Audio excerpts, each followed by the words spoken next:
Morning, dear children. I hope you all have completed your previous chapter and have started preparing for the exams. Today, we are going to start with the chapter 7 of civics, and the name of the chapter is Understanding Marginalization. Children, what do you know by marginalization? Have you got any idea?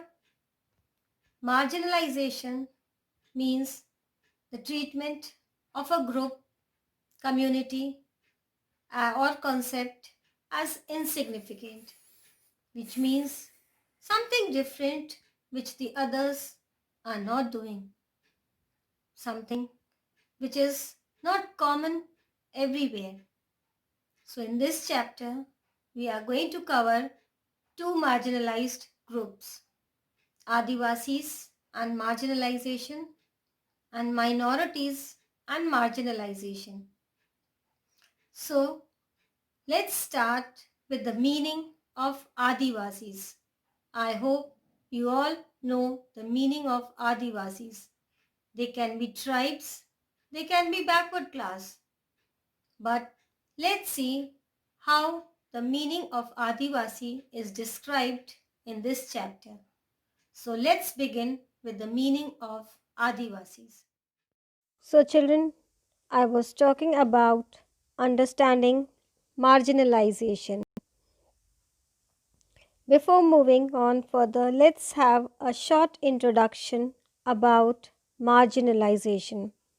Children, to be marginalized is to be forced to occupy the sides or fringes and thus not be at the center of things. And this is something that some of you have probably experienced in the classroom or playground.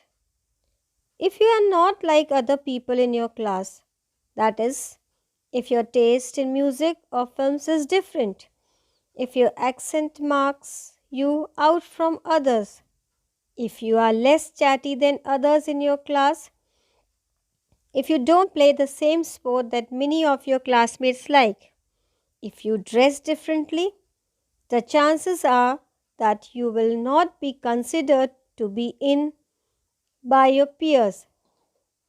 So finally, you end up feeling that you are not with it, as if what you say, feel, and think and how you act are not quite right or acceptable to others.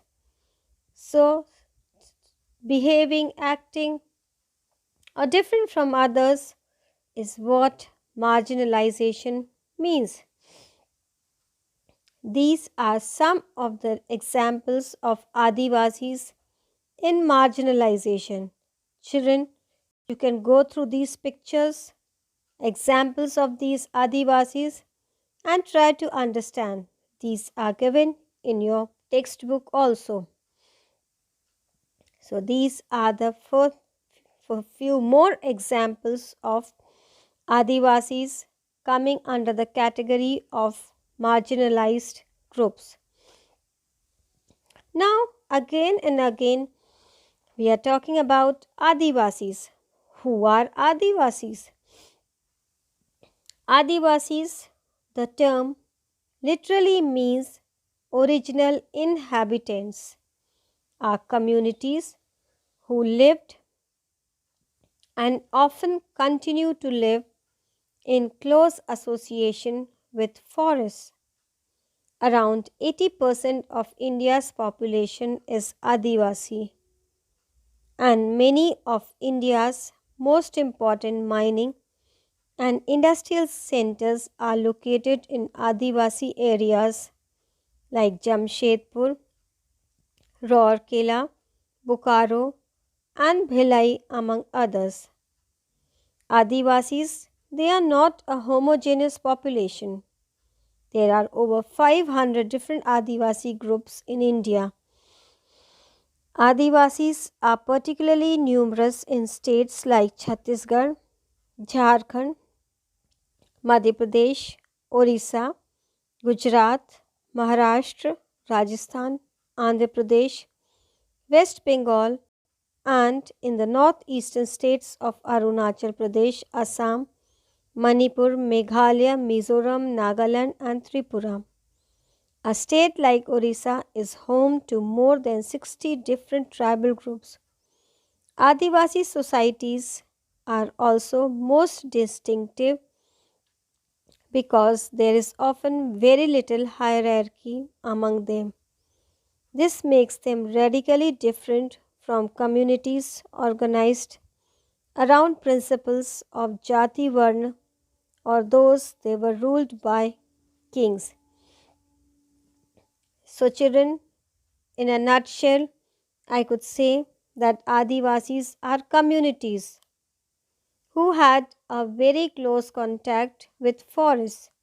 They live and also they continue to live in close connection with the forest, and there are about around 88% of India's population in Adivasi, and most of them they are found in mining and industrial centers, and the name of the states, and just now I have told you.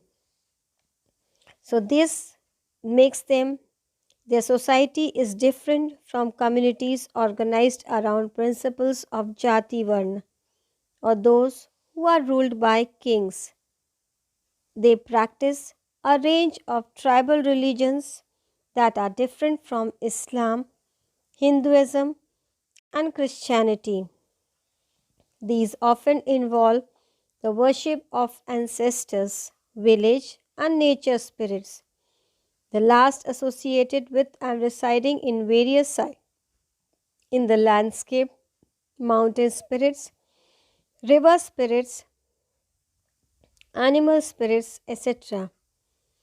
The village spirits, they are worshipped as specific sacred groups within the village boundary, while the ancestral ones are worshipped at home. Then Adivasis, they have always been influenced by different surrounding religions like Shakta, Buddhist, Vaishnav, Bhakti, and Christianity. Adivasi religions, they themselves have influenced dominant religions of the empires around them. So, children, Adivasis, they don't come under any of the category like Islam, Hinduism, and Christianity. They are different from these main religions. They have their own religion and they have their own things to worship, and also they are affected by other religions. In India, we usually showcase Adivasi communities in particular ways. Thus, during school functions or movie or other official events or in books and movies, Adivasis are invariably portrayed in many stereotypical ways, in colorful costumes, headgear, and through their dancing. Besides this, we seem to know very little about the realities of their lives. This often wrongly leads to people believing that they are exotic, primitive, and backward. Often, Adivasis are blamed for their lack of advancement as they are believed to be resistant to change or new ideas. So, children, here they are telling in Adivasis and stereotypes that when any function or any school program or event is there, these Adivasis are depicted as colorful, wearing colorful costumes, headgear, and they have their typical dance numbers. They don't mix and mingle with the people, and they don't show their, when the people, they know very little about the realities of their lives. That is the reason why the people think that they are exotic, primitive, and backward, and they are blamed that there is lack of advancement in them.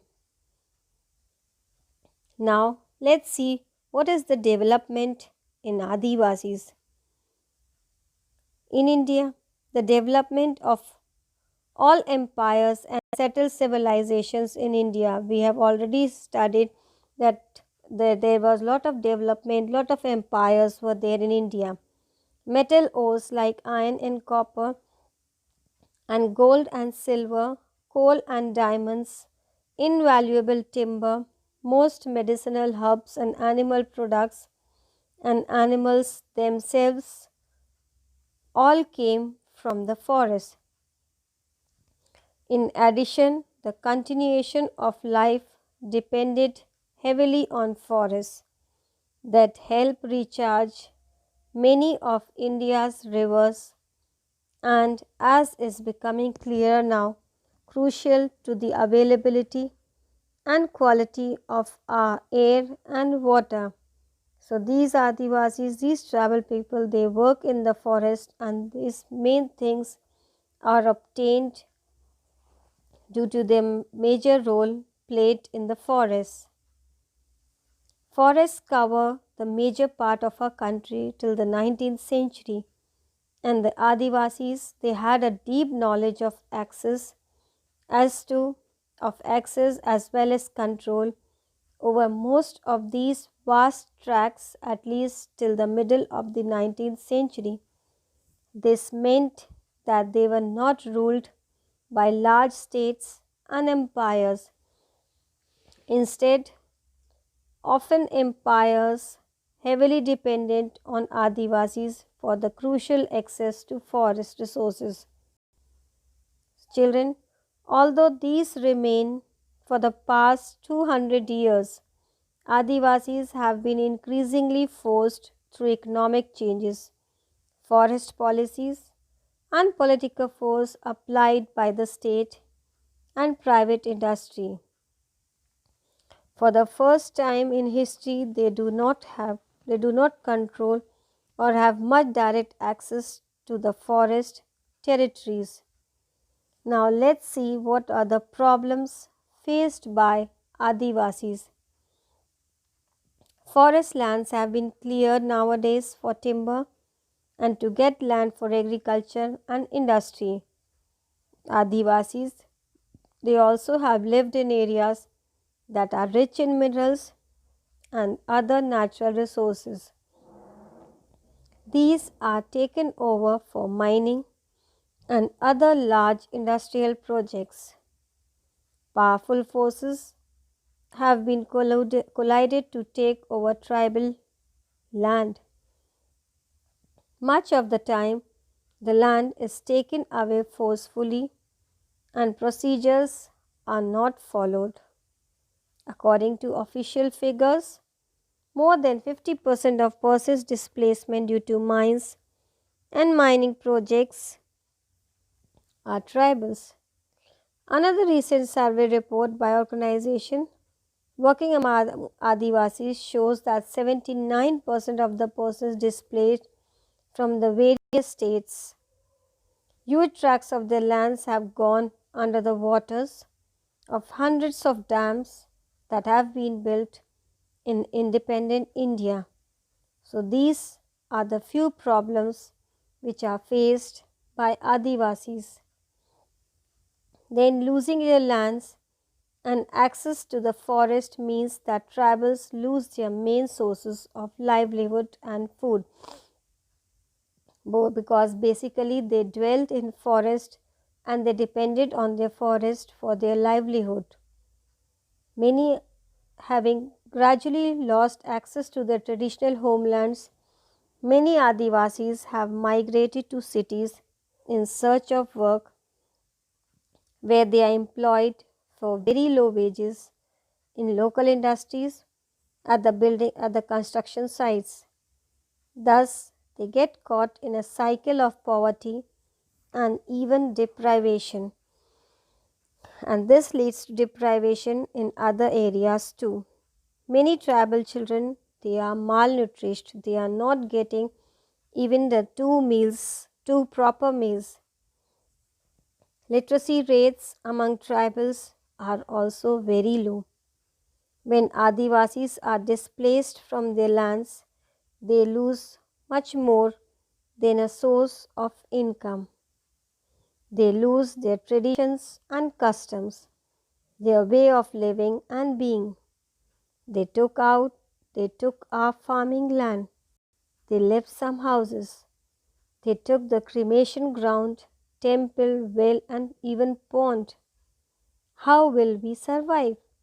Says Gobinda Maran, who was displaced due to a refinery project in Orissa.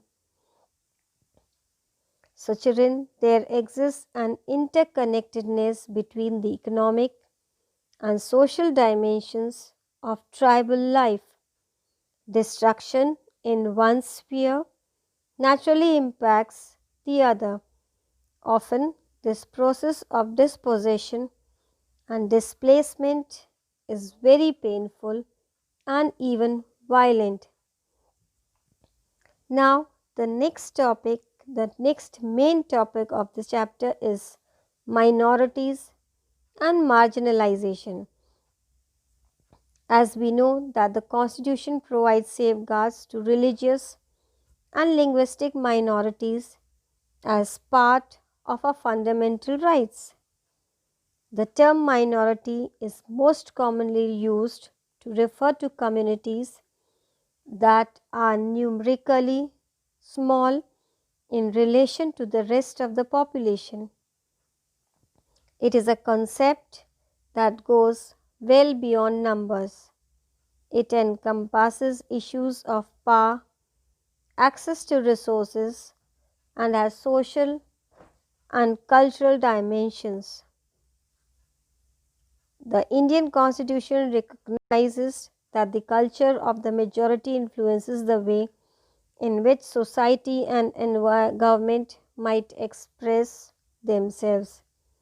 It safeguards the need to protect minority communities against the possibility of being culturally dominated by the majority. They also protect them against any discrimination and disadvantage that they may face. Given certain conditions, communities that are small in number relative to the rest of society may feel insecure about their lives, assets, and well-being. This sense of insecurity may get accentuated if the relations between the minority and majority communities are fraught. So, children, the Constitution provides these safeguards because it is committed to protecting India's cultural diversity and promoting equality as well as justice. Now, let us understand marginalization in the context of the Muslim community. According to 2001 census, children, Muslims are 13.4% of India's population and they are considered to be a marginalized community in India today because in comparison to the other communities, they have over the years been deprived of the benefits of socio-economic development. So, children, this we are talking about when the year according to the 2001 census. Now, the scenario might have been changed quite a lot. So, in the next class, we will study in more detail about the marginalization and the Muslims, how they come under the category of marginalized groups. Go through the chapter, children, mark all the important points and try to understand the deep meaning of marginalized groups and how the Adivasis are still living their livelihood. That's all for today. Thank you. Have a good day.